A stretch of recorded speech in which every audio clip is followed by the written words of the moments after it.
Welcome to the Erotic Realm podcast, where we explore the psychology of darker desires. I'm Em, and if you're new here, welcome. I'm a psychosexuality nerd with a background in psychology, sociology, medical science, and Tantra. I'm also in a 24/7 collared relationship, and I created this podcast with the mission of humanizing kinksters. Join me here for one-on-one, in-depth conversations as we explore the fascinating world of eroticism, one erotic realm at a time. If you love what we're doing here in the erotic realm, I'd like to ask you a quick favor. Can you follow and rate the show wherever you listen? It helps the show reach more people like you. And if you haven't yet, I'd love if you could subscribe to my Substack, Psychology of Desire. This is where I go even deeper into the science and symbolism of desire, archetypes, and erotic evolution. You'll get access to articles, unique surveys and research, and behind-the-scenes access to everything I'm building. Simply visit psychologyofdesire.substack.com. I'll see you there. And now, for today's episode. The following conversation dives into the mind of Athos Khan, a monogamous dominant, writer, and philosopher of desire. Author of 3 books, Love and Kink and Chardonnay, Architecture of Intimacy, and Structuring Desire, Athos bridges the worlds of Jungian psychology, archetypal mythology, and embodied eroticism. In this episode, we explore the tension between light and shadow, how BDSM can be both sacred and primal, both a philosophy and a practice. We talk about designing intimacy as an art form, gendered dynamics of emotional and sexual free use, and the transformative potential of surrender within monogamy. Whether you're a dominant refining your integrity or a seeker curious about the psychology of power, this episode invites you into a deeper architecture of the erotic mind. Enjoy. Hi everyone, and welcome to the Erotic Realm. Today, I'm very excited to be exploring the erotic realm of Athos. Welcome, Athos. Thanks for having me. It's a pleasure. So first of all, we'd like to get an idea of who you are outside of kink. So what fills your days and what brings you meaning in your everyday world? Great question. I love the phrasing of that question, actually. I am a physician. I have my own practice, which I actually explore the intersection between increasing people's lifespan and their sense of meaning and connection with the world. And so interesting that that popped up right away. In addition to being a physician during the daytime, I program apps. I cook sourdough bread and do martial arts. Very cool. Okay, so now let's dive into the juicy stuff and your erotic realm. Who is Athos when it comes to your eroticism and kink? Yeah, I would describe myself pretty straightforwardly as a dominant, straight man. Mostly I've engaged in kink through the lens of my long-term relationships with girlfriends. So interestingly, I've been monogamous in my relationships and have not really engaged with the kink community as a whole, being somewhat private overall. But that's been the main lens of my kinky experience. Mm-hmm. So can you take us back to where your kinky journey began? How did you get introduced to kink? Yeah, so going back to the days of the modem upload to internet, as a pubescent young man, was fascinated, of course, by porn and the explosion of the internet, but pictures still took a long time to load, and I've always been a bit of a reader. Reading has been a huge part of my life for as long as I can remember, and so quickly found my way to literotica.com and the erotic story genre, which I found more compelling than just photographs. And of course, video was far away at that point. Um, and quickly gravitated into the BDSM subcategory, realizing that there was a huge resonance there with dominance, with some of my primary kinks were discovered through erotic reading, humiliation play, orgasm denial, et cetera, et cetera. Mm-hmm. So you mentioned a few of your biggest kinks there. What about dominance? What does it mean to you to be a dominant man? It's an interesting question. For me personally, the experience of dominance and power is very tightly coupled to my sense of masculinity and my envisionment of the ideal version of myself. Jung talked about the notion of individuation, becoming the most you that you could be. Mm-hmm. And I think that finding a pathway, certain books have been hugely influential along that path. Finding a pathway toward a vision of masculinity that I could live in was deeply important. Even my pseudonym Athos comes from the Three Musketeers, and he was the musketeer that I admired the most. I think that that sense of desiring um, power and the wise application of power for the betterment of those under my control was quite natural to me. It felt fairly like an immediate pull. One of my best friends who has become kinky much later in life, he and I have some interesting conversations on our podcast about the differences because he had an entire vanilla life that I never had. I pretty much knew I was kinky before I had my first girlfriend. And even though I struggled to maybe express that with her, by the time I had my second girlfriend in college, I was very comfortable with the fact that I wanted a 24/7 explicitly dom sub ownership based relationship. Mm. Okay, so you mentioned that kink comes quite natural to you, and then you have a close friend who has become kinky as time has gone on. Do you feel like some people are born kinky, some people discover kink as they grow? Do you feel like you were made this way? I think there are two separate answers to that question. One is my internal felt sense of that, and my kinkiness is so close to my experience that it certainly feels as if I was born that way. Mm. Um, the other side of that question, I would say, is through things like research. I've really enjoyed Isla researching some of these ideas in kink, and she Mm. notes that people who are into more intense kinks and fetishes versus those who are not fall on a bimodal distribution in the population. So there's a big group of people who are really not. She likes the term tender sexual for them. And then there are a group of people who are, and they just crave a higher level of intensity. And I think that's one of the big factors that make people quote unquote kinky. And the title of my book series is Sex Like LSD, Not Chardonnay. And I think that's kind of the notion is that some people are very happy with Chardonnay and don't, I mean, even in regular life, even aside from the analogy. And then there are people who want to crank everything to 11, Mm-hmm. or certain things to 11.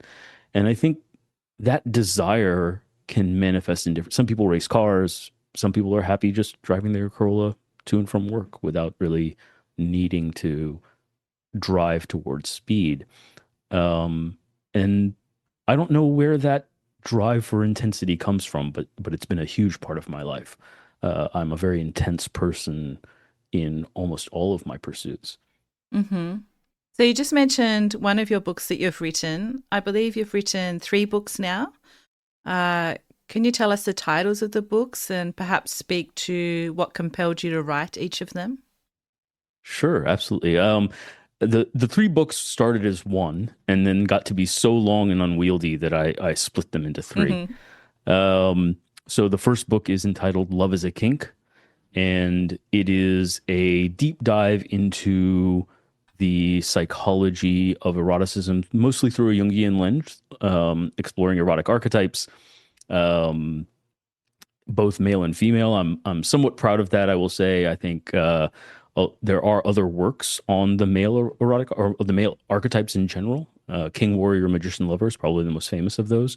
But there was a real emptiness in the literature on the notion of female archetypes. And so I gave it my best go. Mm. And I've been very proud of how many women have responded positively and with the feeling that I really had articulated something that had been deeply in their unconscious, but not expressed. Um, the other things I cover in that are the differences between intimacy and closeness, and how things like kink press harder into the idea of intimacy. They are erotic, passionate, but in some ways can be destabilizing because they are pushing your partner to see you as you truly are, which may not be comfortable for them. Mm. And the need for closeness, which creates security and compromise. And there's so many relationship books written on the notion of how to compromise, how to speak more uh, politely, how to get along with your partner. And yet there is something almost anti-intimate about that. Intimacy is a little bit about being who we really are, no holds barred, and how to negotiate that. So that's the first book. The second book is called The Architecture of Intimacy. Again, the title of the series is Sex Like LSD, Not Chardonnay. And the second book is about relationship dynamics. I use a yin yang model and flesh out 5 different levels of relational building for a fairly traditional heterosexual dom sub long-term relationship, um, and what psychological needs I offer. I think things that are of interest to even other people. I try to give a very actionable definition of certain words that I think are thrown around without really being explored. Things like trustworthiness, like what are the true components of what makes someone trustworthy? Things like respect, which I define as the emotional experience of someone's bigness, and how respect can be different for men and women on average, I think, and so on and so forth. So that's relationship dynamics. And the third book is implementation. So that's called Structuring Desire. And I put that book out as a training. I started with my own personal submissives training manual, which I wrote over the years, and I offer it in that book as an example of how the concepts in the first and second book could be manifest in a nitty gritty. Here's what it actually looks like on the ground. So the third book gets a bit smutty, but hopefully it's smut with a purpose. Mm-hmm. And the notion there is, hey, here are my kinks. Here's my psychological shadow. And here's how it manifests and is a representation of all the psychological and relational concepts I talk about in the first 2 books. In particular, I think I also wanted to create something that would help young men find a way to responsible dominance. I think we're Mm. seeing in the non-kinky world an explosion of kink adjacent behaviors like choking or CNC even, or rape fantasies, which are quite common and statistically widespread. And yet the knowledge of the kink community about how to navigate those things safely, how to figure out consent, how explicit consent can still be sexy. It doesn't necessarily have to reduce spontaneity. There's not a conflict in the way that I think the vanilla world perceives. And so many of the women I've dated have expressed to me that they had all these fantasies from reading romance novels, from, watching all these, I talk about it in the first book even, how many rom-coms have a scene where the woman is pressed up against the wall Mm. by a man, right? What is that but a mild form of bondage and dominance, Mm-hmm. right? It's triggering those same imagery, and so many women respond to that with the notion of passion. It's passion expressed as force. Mm. But the skill of doing that is not widespread among men because it's a psychological view on sex, not a physical view on sex. Mm-hmm. And men just don't get much opportunity. I got lucky because I'm a reader. And so the psychology is very deeply woven into stories, but not as deeply woven into something like porn. And Mm-hmm. so the opportunity to create a generation of men who are able to meet women in a more deeply sexually psychological space with the capacity to lead. And that plays into my definition of kink, if I can offer that. Please. I, I define kink in the book as the savoring of the intensity of sexual play with a perceptual overlay that allows for an embodied exploration of personal meaning. And that's a mouthful, but I Mm-hmm. think the notion there breaks down into three aspects: intensity, perception over sensation, and meaningfulness. Mm. And that's not something that most young men are brought up to perceive as the aspect of sexuality. I think it is very sensory rather than perceptual. Like if you hold a girl's wrists above her head, the sensation of that is pretty minimal. You're holding her wrist. Like what's the there's no sensory aspect or very little sensory aspect to that. And yet the psychology, the perception, the experience of that can be very powerful for her and for you if you learn to play that way. Mm. Okay, I love that definition. Thanks for sharing that. And Sure. they all sound like incredible books. I'm curious to Thank you. hear about your writing process. What is that like? Are you taking breaks to explore these things in a kinky way as you're writing? Do the ideas come to you fully formed, or is it a gradual process? A little of both. So actually, I didn't answer the second half of your question, so I'll go back to pick that up and flesh that out. Hmm. The book started because one of my ex-girlfriends, we were talking about kink. One of her friends was struggling with the fact that she was kinky, which I think most statistically, I would say the average woman in the U.S. is more kink aware than the average man, and she was struggling with her boyfriend of the time to try to pull him into the psychology that she wanted to experience. Hmm. And over the years, I'm a philosophy major, and so I developed the habit of writing about anything where I was curious. So the first time I went to a strip club, I kind of wrote about that experience. The first time I tied someone up, I wrote about that experience, and so I kept pulling out these articles and being like, I've kind of written an article about that. Actually, this might be helpful for your friend. And after about 10 times of that happening, she was like, you should just write a book. Um, and so I started to try to compile these articles into a book, and I noticed the theme that ran through all the articles, moving from an abstract conception of kink on a philosophical level, implementing that into a relational dynamic, and then implementing that into specific behaviors, mannerisms, and rules or actions, and realizing that the reason the actions had force was because they were contained within a relationship energy that was itself contained within a worldview that was itself contained within an archetypal philosophy Mm. that me and my partner were both willing to inhabit. And that was a part of the compatibility that I needed from a partner, was a willingness to live in the worldview that I wanted to create. So that overall concept was experienced as a feeling as I started looking through these articles that I'd written over 15, 20 years.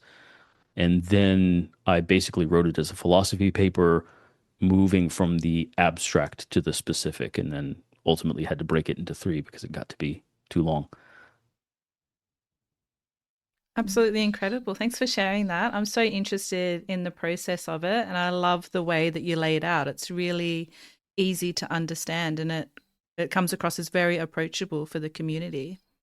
Hmm. I hope so. I will say the first book, it can be quite abstract once you start talking about Jungian philosophy and archetypes. Yes. It's not light reading for everyone. Hopefully, the third book has more smut to engage people with Hmm. the natural appeal of sexuality. So they can be read in any order. One of my good friends actually strongly advocated for making the third book the first one to Okay. go from specific to general. I think that's perfectly valid. It just didn't quite make sense to my own brain. Hmm.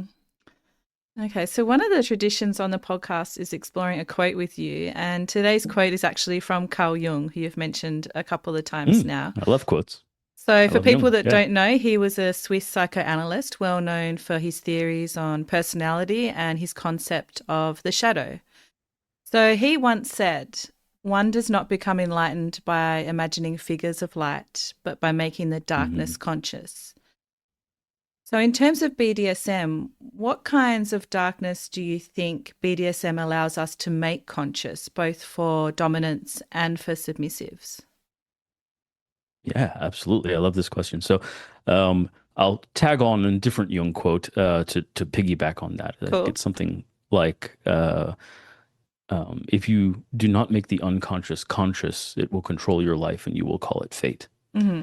And so, both of those quotes, I would say, point at the notion that our shadow side, our darker side, has a voice to speak, something to say.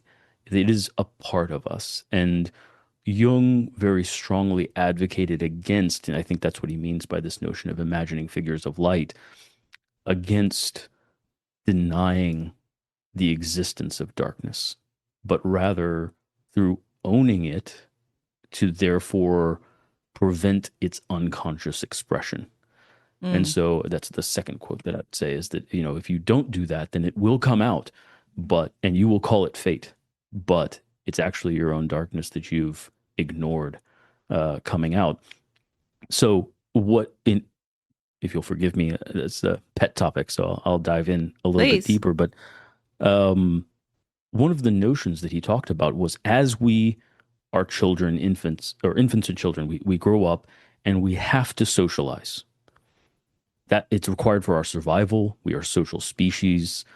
Uh, the contract we make with our family, with our parents, with society as a whole is actually crucial to our survival and our ability to have civilization and all the benefits that accrue from that. And yet, in doing so, we must suppress aspects of ourselves. We can't just pee wherever we want. We can't go around naked. We can't say certain things. We have to speak politely. We have to engage in particular rituals and modes of behavior that we may not even really believe in, and yet they are necessary. And so everything that we shove down that is necessary in order for us to be social creatures effectively, nonetheless creates a shadow. The light of socialization casts a shadow. And that is necessary. That is as it should be. That's not something I think Jung would argue you should fight against. And yet you also have to go back and reclaim the shadow. Often he would talk about in the second half of life in order to become truly and fully yourself. If you're a religious person, the notion of becoming the person God meant you to be. Hmm. If you're not a religious person, I think you can find the same concept in Maslow's concept of uh, what's the word I'm Self thinking? actualization. Thank you very much. Yes, self-actualization, Hmm. exactly. Um, and so, yeah, I think that that notion of going back to reclaim the shadow. Now, what is in the shadow is anything that your society rejects, anything your society tells you is not acceptable publicly. Hmm. And so that a little bit depends on societies, though most societies have certain things in common: rage, aggression, violence, sexual promiscuity, transactional sex. Um, all of these things are behaviors, feelings that are pushed away by society because they're disruptive to socialization.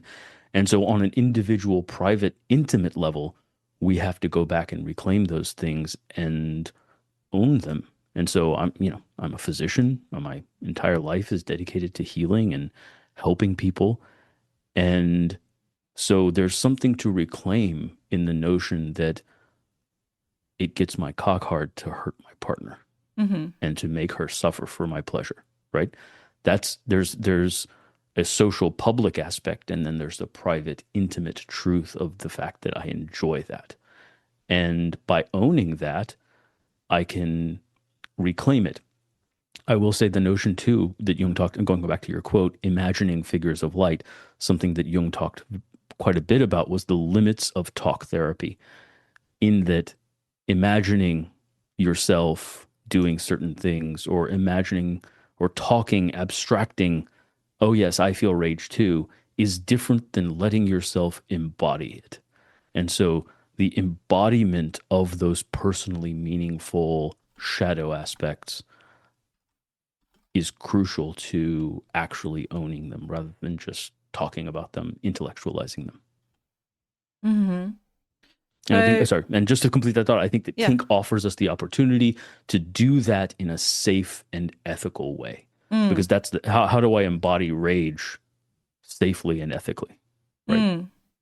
Yeah, that's my follow-up question. So, we're talking about exploring darkness and how important it is, but how do Mm. you personally navigate that thin line between exploring darkness in BDSM and being consumed by it?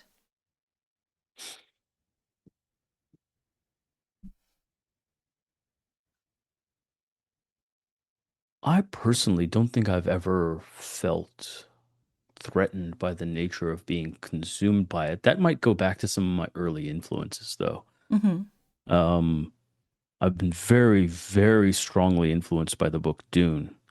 And one of the concepts there is the notion of leadership requiring, as a prerequisite, an intense level of self control, that you only can lead to the degree that you deserve leadership.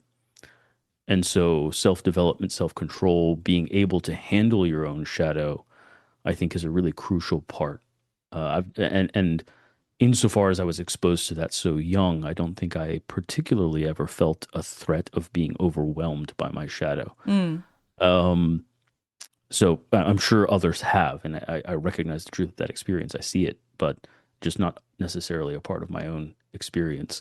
With that said, I think as well, I found kink so young that it became a natural part of my sexuality, and um, the notion of explicitly discussing, hey, this excites me. What do you think about that? Are you willing to live in the worldview that that inhabits? Are you willing to play this game? You need a safe word.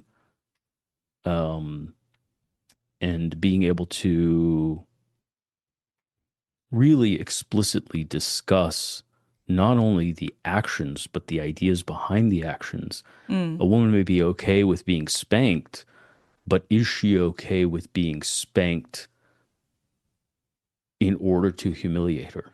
mm-hmm. Those are slightly different, right? And so being able to articulate, and maybe the philosophy helped as well, being able to articulate um, what it was and what I was after, both emotionally, psychologically, and physically, I think allows for consent to be more meaningful and to thus be negotiable on a collaborative basis with my partners. Mm-hmm. I don't know Very, if that fully answers your question. no, it's very well said. Thank you. Sure. Now, another tradition on the podcast is exploring a research article with you. And No, I love that. today's research is titled, You Want to Be Swept Up in It All, Illuminating the Erotic in BDSM. And in this, the authors explore BDSM not as a pathology, but as a lived philosophy, a space where control and vulnerability blur, and people describe flow, transformation, and meaning through power exchange. So, in this article, the researchers describe BDSM as a site of transformation, where people experience altered states of consciousness through the erotic. Does that idea of erotic transcendence resonate with your own experience of dominance or flow? And if so, how? Absolutely. There's a reason the book is called Sex Like LSD. Mm-hmm. Um, yeah, absolutely. I think that the experience, it's interesting. If you look at the literature on the experience of having a meaningful life, it correlates very strongly with the amount of time you spend in a flow state. And there is something about the notion, and what are the requirements for flow?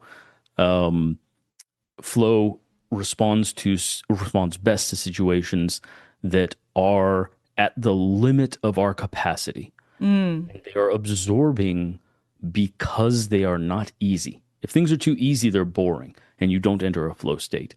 If things are too hard, you get so stressed because you can't quite do it, you also don't enter a flow state. It's when you're right on the edge of capacity that it takes 100% of your attention and becomes fully absorbing. And in that state, you're more amenable to flow. The other thing that helps with flow is a rapid feedback loop.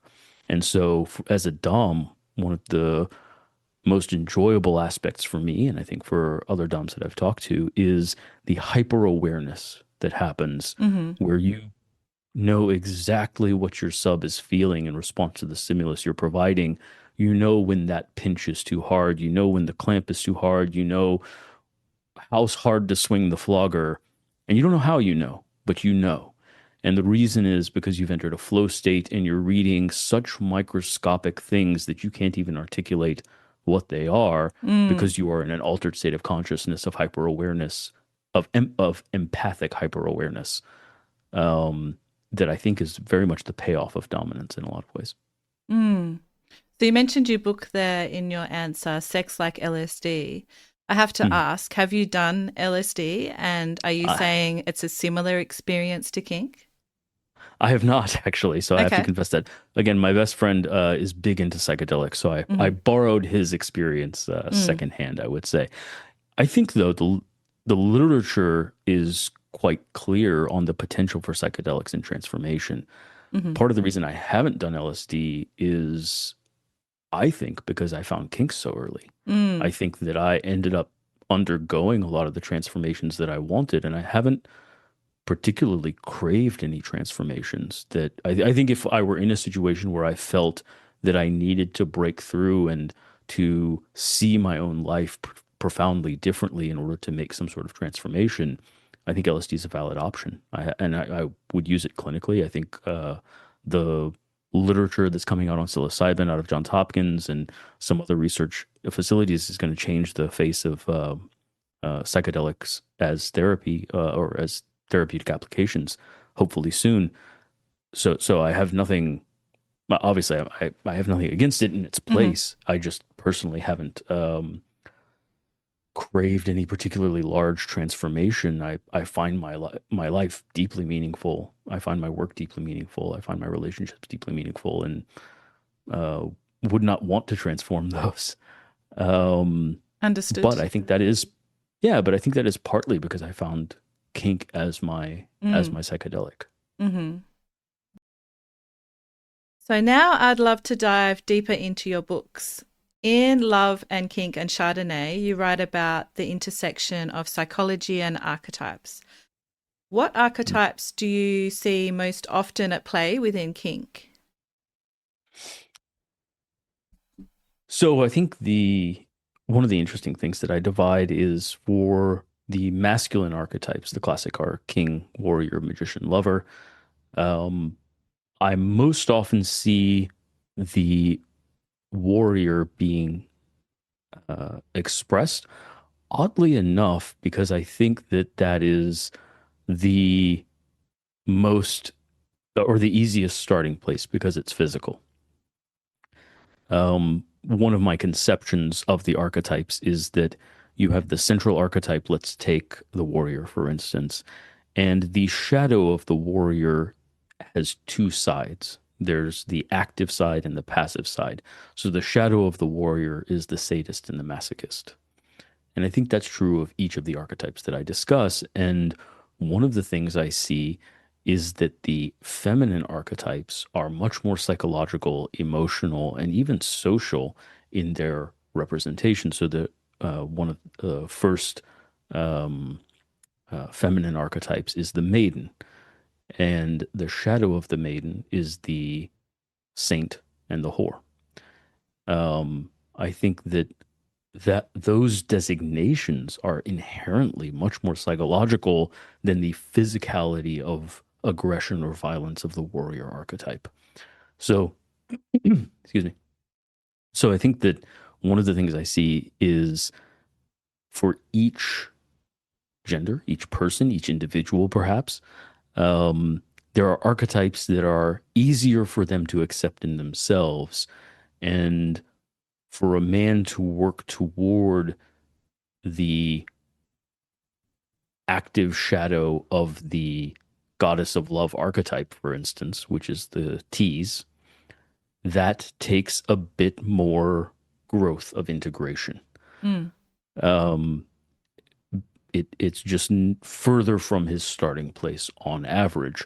Whereas for a woman to inhabit the slut is actually, which is the passive shadow of the goddess of love archetype, it's an easier leap than it is for her sometimes to inhabit the weakling archetype, which is the um, passive shadow of the king archetype. So I think everybody has their own journey. I think that one of the things I propose as my own concept in the book is that men have an interesting transition to adulthood, after which they tend to pursue all of their archetypes concurrently. So king, warrior, magician, lover, and warrior, magician, lover are in service to the king, but he's developing all of those together. Whereas women have phases of life that are dramatically different than men. The mother archetype is a big sea change for women, as is the wife, as is the goddess of love. And so I think moving from maiden to goddess of love to wife to mother to crone, there's a seasonality that women have to contend with, and each transition comes with a loss and a grief, and something left behind while other things are expanded. Um, and most of those transitions are additive. They're not complete transitions. They're additions or expansions. But nonetheless, when the maiden becomes the goddess of love, some innocence is left behind, and there's a grief associated with each transition that men don't really have to contend with. It's not a part of our general experience, I would say. Mm. And so for everyone, they're in their own place at their own time, I would say, depending on how they were raised, depending on what models they have. I think one of the things I argue against is I think that corporations have co-opted the wife energy in both men and women. I think that they use language of family, they use language, of bonding, of commitment, and it's relatively harder, I think, for a woman now to give the same loyalty she gives to her boss, representing his interests, representing doing things the way he wants, being trained by him to his preferences. It's relatively harder for her to embody that for a boyfriend or husband than perhaps it used to be. I think that's intentional on the part of corporations to co-opt that language. Mm. Okay, so you've just explored the archetypes in a general sense. Let's Sure. focus back on to you and your eroticism. Which archetypes would you say have most shaped your own erotic identity? The biggest one I would say is the king, which is the central archetype, I would say, for men. Mm-hmm. Um, so much of my experience as a young man was focused around the nature of power. Even in high school, friends jokingly would call me King Zane, but it was partly because, and it was unconscious at the time, but it was because I was trying to explore the experience, the embodiment of power that did not require a false enforcement of aggression. Was capable of aggression. I started doing martial arts at that time.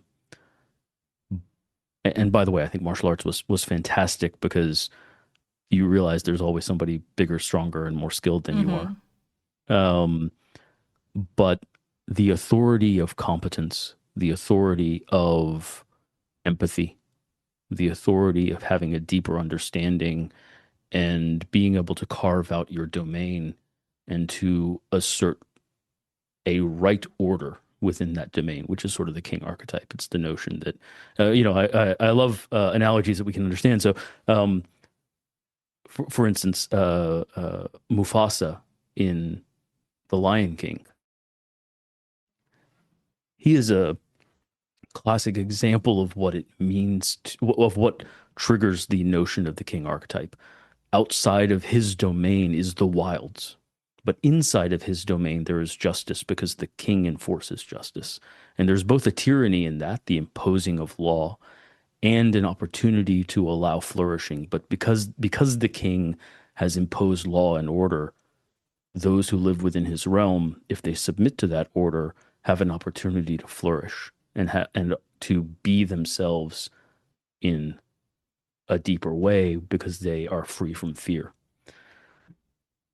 That concept of a benevolent dictatorship, I think always struck me and has been one of the biggest frames. It's one of the reasons, and there's a reason. So the king archetype is also the father archetype. So Mm. there's a reason I lean into the notion of the daddy dom, though I not as an age player, but as a notion of being a source of authority for my partner. I Mm-hmm.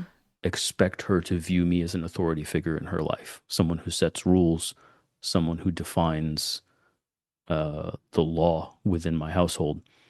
And by submitting to that, both in terms of accepting discipline, but also obedience, following the rules, uh, it is intended, and I think with some success, to encourage her to flourish into her own unique self.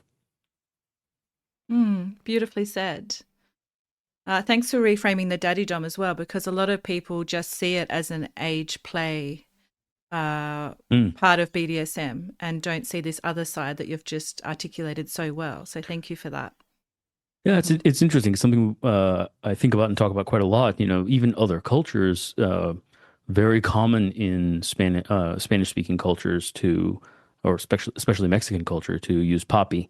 Mm. In Indian cultures, baba is a term. You know, the overlap between husband and daddy is actually pretty significant in a lot of cultures, Mm. especially once there is a frame of affection, and that's an interesting overlap that in traditional framings, in archetypal framings, there is a notion that um, the husband occupies a place of authority, and I think that that is reflected often in language, feeling, and the erotic appeal of even calling your partner daddy, which is spreading even beyond just the explicit kink community, I would say.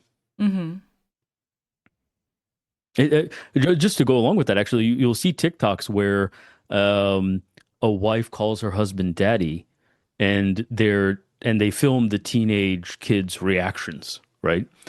And it is immediately understood as erotic and sexual within Mm. the current context, right?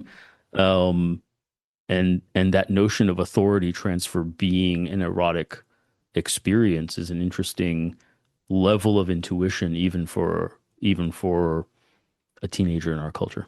Mm. Very true. Fascinating. Let's move on to the architecture of intimacy. So, this title suggests both design and discipline, a deliberate creation of closeness in a relationship. So, in a kinky relationship, there's the complexity of requiring tenderness with the exploration of darker edges. In your experience, how do you personally design intimacy that can hold both of these things, tenderness and the power exchange elements?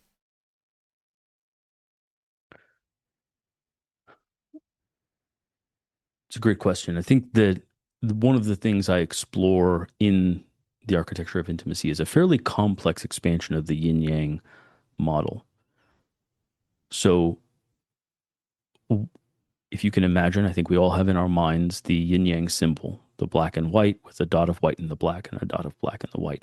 I actually, my proposed definition of toxic masculinity or toxic femininity is when yang does not contain that dot of yin or vice versa, is that once it is fully subsumed without a dot of its counterpart, it becomes toxic. So um, I propose the notion that each gender, each participant, each energy in a relationship um, needs to come to the relationship with their yang energies already manifest. So trustworthiness, status, direction, generativity, Mm. appreciation, structure, romance, trust, respect, the ability to give or trust and respect.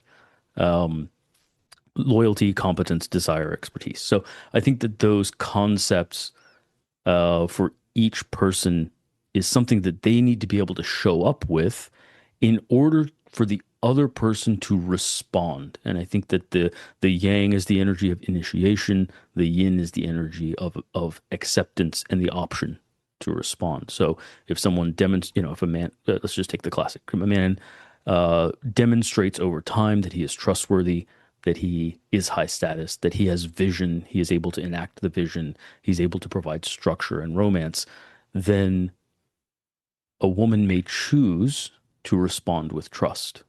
And if that continues further over time, she can expand that trust into respect, and that respect can then manifest into submission, obedience, acceptance, and ultimately and ultimately admiration and the willingness to accept training. And so I propose this structure in the book, which is just an expansion of this notion of initiation and response in particular and articulated ways. Hmm. So I don't know you're if I talking, lost yes. the thread of your question. No, definitely. I'm just thinking about the next question because you're talking about the difference between men and women and the approaches to BDSM. And something that you mentioned that you'd like to speak to in our conversation was about a parallel that you've drawn between a woman's desire for emotional free use and a man's desire for sexual free use. So this may be a controversial idea for some people listening. Can you unpack this idea for us? Where does this idea come from, and what do you think it reveals about the dynamics of gendered desire? Yeah, I think first I'll say that I think the kink community as a whole is on the higher edges of openness to alternatives. So the personality trait of openness involves one's willingness to consider alternatives. So alternative ways of living, alternative ways of being. If you move into more average levels of openness, I think that you find that men frame relationships and marriage as the opportunity to reliably have his sexual needs met. I think that women often view relationships and marriage as an opportunity to have her emotional needs met, need for companionship, need for support. Um, and I think that we have some framework in the popular discourse that women should be able to expect of their partner that he be willing to put her first and to maybe not drop everything, but certainly to prioritize her need for emotional support and expression. And expanding that into a man's sexual domain gets a little controversial to say, well, then the correlation of that maybe um, the expectation that a woman will prioritize meeting his sexual needs. And because that is socially less acceptable, it is in the shadow. And I Mm, think that that's the shadow of the lover archetype. The lover archetype for men is the least developed archetype in our culture because it's a sensory, appreciative, hedonistic uh, archetype, and the shadow of it is the um, addict, the um, constantly addicted Don Juan, and the chaste or the impotent. And so mm, a free use orgasm denial combination dynamic is a direct play on that lover archetype. And it is in the shadow because those things, most popular articles outside the kink world will talk about the orgasm gap. mm-hmm. Whereas in my dynamics, I very much explicitly expect an orgasm gap. I expect her to take pride in having an orgasm gap to prioritize my pleasure and her own denial. And so um, playing with those archetypes, I think, creates the opportunity for some very interesting connections in my relationships, I also explicitly expect that she can count on me to prioritize her emotions, and that as as the king, it is my responsibility, it is my duty to fulfill and make sure that she has safe space for expressing anything she needs to express, even if it's being upset with me. I think that is also the responsibility of the king archetype. Mm. Okay, so as part of our conversation today, I asked you to bring along something to share, such as a quote, book, or a movie that's influenced your eroticism. Can you share with us what you've brought along today and how it shaped your erotic realm? I know that you mentioned earlier about June. Was that the one that you were going to share about, or do you have something else? Something else today, actually, Cool. although I can never turn down an opportunity to discuss Dune. It's a phenomenal book, and one of my friends noted that I tend to refer to Dune the way other people refer to scripture. Uh-huh. And so, just finishing the previous discussion, one of the quotes that I like from Dune very much is I asked her what it meant to lead, or she asked me what it meant to lead, and I said that one commands, and she said I had some unlearning to do. Mm. Um, and so, anyway, that notion of responsibility of the king, I think, is different as well. So Mm-hmm. the quote that I actually have is from Ursula K. Le Guin, who was a very, I think, deeply Jungian influenced author of sci-fi and fantasy. Her book, The Dispossessed, is mostly about a physicist trying to understand time. His name is Shevik, but he is also contemplating his relationships and his desire for understanding. So the quote is this: fulfillment, Shevik thought, is a function of time. The search for pleasure is circular, repetitive, atemporal. The variety seeking of the spectator, the thrill hunter, the sexually promiscuous always ends in the same place. It has an end. It comes to the end and has to start over. It is not a journey and return, but a closed cycle, a locked room, a cell. Outside the locked room is the landscape of time, in which the spirit may, with luck and courage, construct the fragile, makeshift, improbable roads and cities of fidelity, a landscape inhabitable by human beings. It is not until an act occurs within the landscape of the past and the future that it is a human act. Loyalty, which asserts the continuity of past and future, binding time into a whole, is the root of human strength. There is no good to be done without it. Okay, so what do you take from that? What is that all about for you? For me, I think something that is subtle but crucially important in the context of kink is the ability to fulfill promises. One of the reasons that I think vanilla people struggle with kink is because in kink we are making a promise about a future state within the context of sexuality, and that creates a challenge. Certainly, a safe word exists as a necessary safety valve. However, there is an interesting difference between a woman saying, I promise to obey you, even if it's just for the next hour, and then to do her best to operate within the framework of that promise. And the promise has it, just like any contract, it has boundaries. It's like, well, these are my limits. I'm not going to obey you past this line, so on and so forth. But even within that, to make a promise to give up our right of refusal within those boundaries, within that time period, without knowing what will be asked, without trying to control what will be asked, is a lot of the eroticism, but it's also a lot of the challenge that people see with kink. So Mm. this notion here of, of course, you can take this notion of fidelity as a concept of monogamy if you wish, and that's definitely a part of my makeup. But fidelity, even to a promise of 10 minutes ago, is that Mm. 10 minutes ago I said I was going to try and obey you.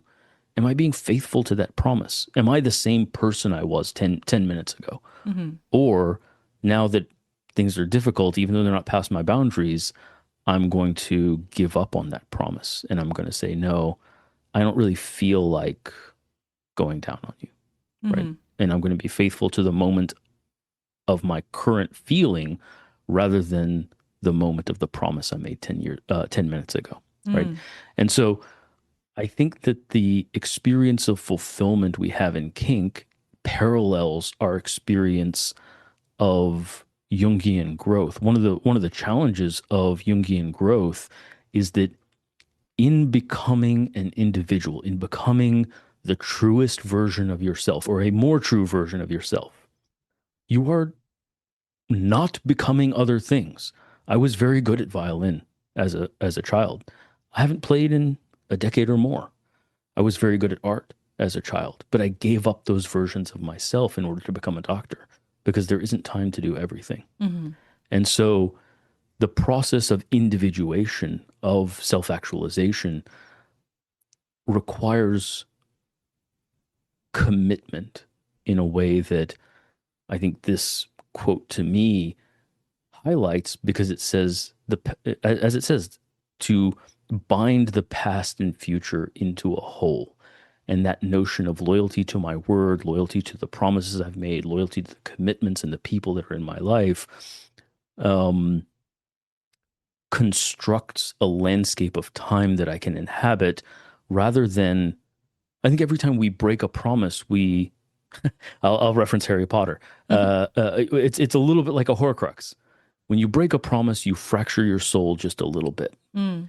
And the more you do it, the more you don't quite know who you are anymore. Mm-hmm. And so kink is a very powerful way because it harnesses the power of sexuality, which is deeply biological. It's deeply fundamental, and it uses that power to help us bind ourselves together into a whole. And a lot of that is the ability to follow through on the promises we make rather than the immediate search for pleasure. Mm. Um, Pleasure may certainly be a part of it, but it's interesting that, I mean, orgasm denial is a great example, right? Is why can orgasm denial be erotic? Why can pain be erotic? Um, the notion there of the meaningfulness of what you're doing is superseding the immediate sensory experience. And a lot of that is related to, if my girlfriend, if I tell her to bend over because I want to fuck her and she obeys, maybe she's not in the mood, but she can feel good about following through on the promise she made to the relationship. And that's one of the interesting aspects of free use or orgasm denial. I think most kinks function this way. And I think that's something somewhat unique about kink is that it's extended over a greater sense of space and time Mm. than vanilla sex is. Mm-hmm. Very good way of putting it. So, kink is obviously a very deep aspect of who you are. I'm very interested to hear Mm. from you about a peak erotic experience that you've had. So, an experience when exploring kink that's really stayed with you, a moment that captured everything you value about power, connection, surrender. What comes to mind when I ask you this question?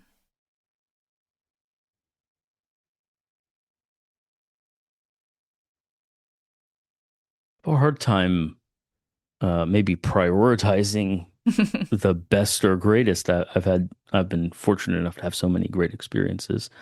Um, Certainly the one that just pops up in my head, I guess, is um, the first time I had my submissive worship my feet. Mm-hmm. I think that was um, an interesting experience, not only because it was very powerful and erotic for me, but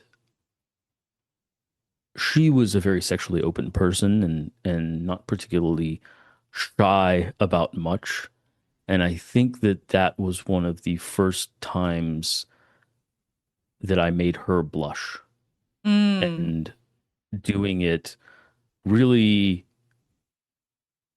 she was comfortable with the idea of the slut or the whore label, but this was something that was very submissive and not conventionally slutty, and thus prevented her from hiding behind her ability to own other labels. This was a Mm-hmm. truly submissive act and Mm. had no other framing that was really readily available to her mind. Um, and I think that that impacted me. I think I define humiliation play as, for myself at least, as things that make you blush during or after. Mm. And so that really reinforced for me how powerful it was and how much I love the experience of my partner being deeply into something, being turned on by something, and yet the next day thinking, "Oh my God, I can't believe I did that," Mm-hmm. and the blush that would occur. So I think that maybe stands out as a moment where, um,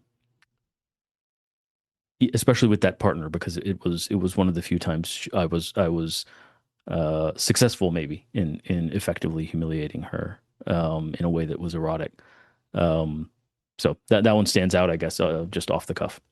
Mm, I love that because it's a peak erotic experience that doesn't include sex.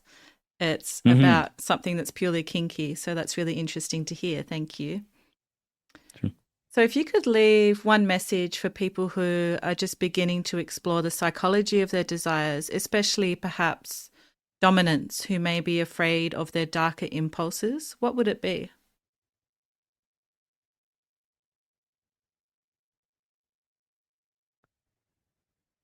Um, I'll just give you my initial response there. Great. I don't know if that if would feel differently if I had more time to think, but my initial response is good. You should be afraid. You're capable of awful things, Mm, and you need to watch that very, very carefully. You need to do it anyway, but you should be afraid of yourself, and that is the beginning of respecting your capacity for evil, your capacity for destruction, your capacity for harm. And if you lose that, you start um, believing in your own myth. I think that's where harm can really start to happen when you forget that you have responsibilities that go along with the power that is being offered to you. mm, Um, and your partner is offering power to you, knowing that you are flawed and capable of making mistakes and um, doing it anyway. And you need to respect that, and you need to really take the responsibilities of. I think we often speak of responsibilities in terms of responsibilities to our partner, and that's a good place to start. But the responsibility of exploring the darkness without going to live in the darkness. It's mm, to integrate the darkness, not to go set up shop there. mm-hmm. Um, and so, yeah, I think I would respond good. That's a good beginning. Very powerful. Thank you. So, if you had to sum up your erotic self in one word right now, what would that word be and why?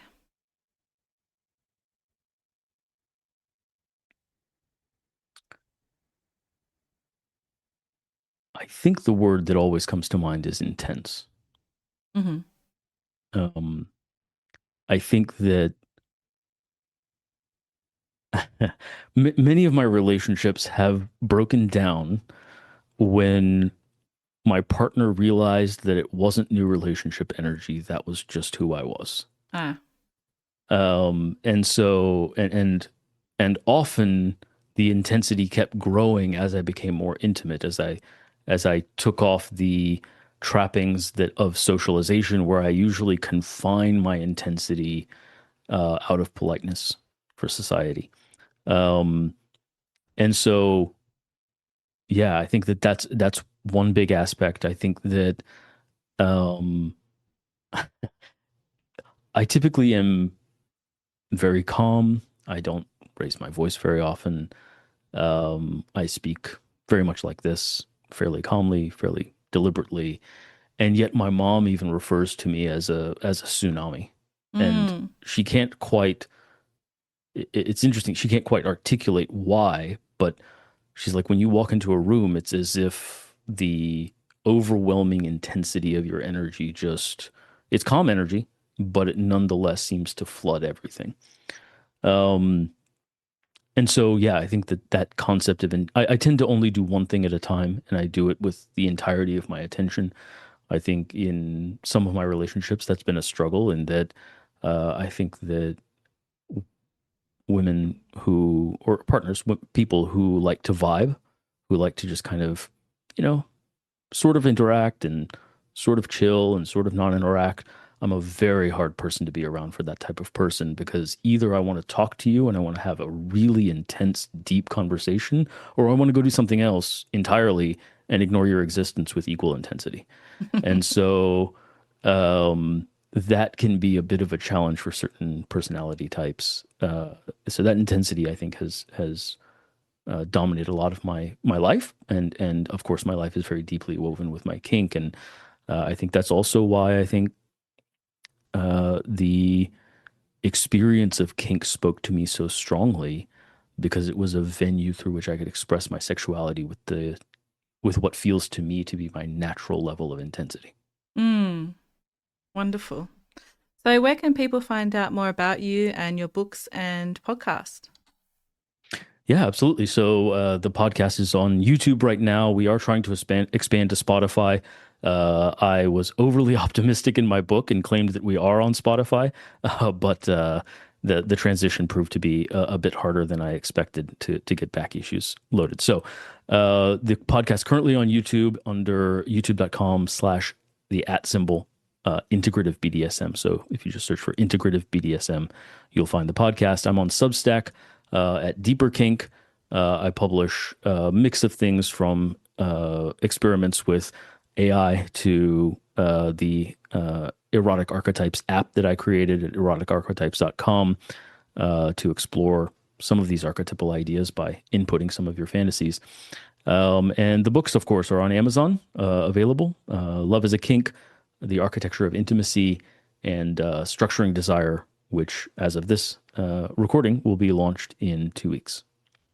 Amazing. So Athos, thank you for bridging philosophy, psychology, and the poetry of desire so seamlessly, and for the books you've created to help others explore their kink and eroticism. And thank you so much for sharing your erotic realm with us today. Awesome. Thanks so much for having me. It's been a pleasure. I'm Em, and this has been the Erotic Likewise. Realm podcast. Thank you for listening to the Erotic Realm. If this episode stirred something in you, please take a moment to follow the show, leave a rating, or write a review on wherever you're listening. It helps more people find the show and brings visibility to this deeper conversation about eroticism and self-understanding. I'd also like to invite you to dive deeper into the psychology of desire, including my writing, research, and upcoming courses over at psychologyofdesire.com. And if you want the full experience, join thousands of curious minds on my Substack at psychologyofdesire.substack.com. This is where I release the Psychology of Desire case files, behind-the-scenes thoughts, and intimate reflections every week, plus more. Until next time, stay curious, stay embodied, and keep exploring. Also, as always, stay perverted.